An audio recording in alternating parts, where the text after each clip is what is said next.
President Trump is now concerned.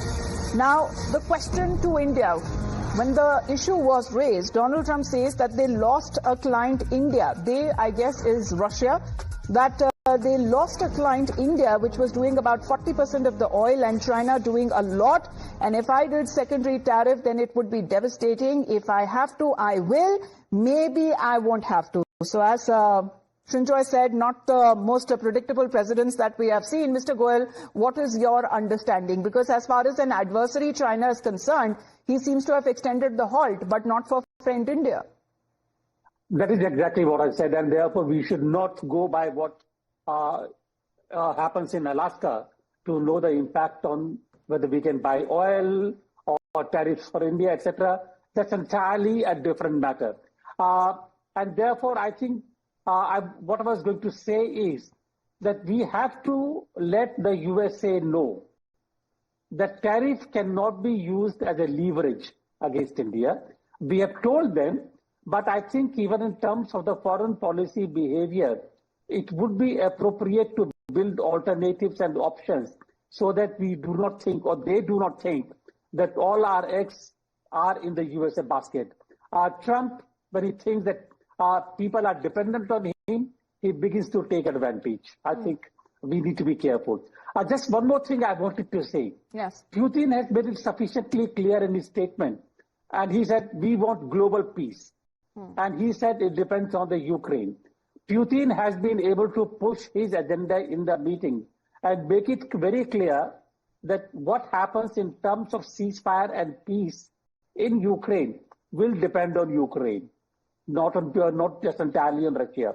I think he has made it very clear, and it was not, I think it was rather unreasonable to expect that this meeting in Alaska would bring about ceasefire or any kind of a resolution. Putin has achieved what he sought to achieve. Then Troy, what's the point in having this meeting altogether? Because if President Putin, says that it was Moscow's long-held position that it sincerely wanted and was interested in putting an end to the war, but it will happen only at the time when all the root causes of the crisis are eliminated. He's put conditions there. This is what that's my perspective on it from Putin.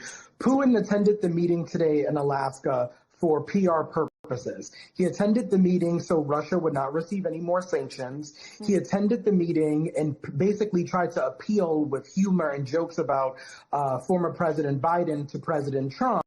And because he flattered him with jokes that, quite frankly, were rude and crass, and President Trump found it funny, he walked away not having to make any deal or any negotiations around Ukraine, right? And now he gets to go back to Moscow and receive... But then why target and single out India? Isn't India considered to be a friend, an ally of the U.S.?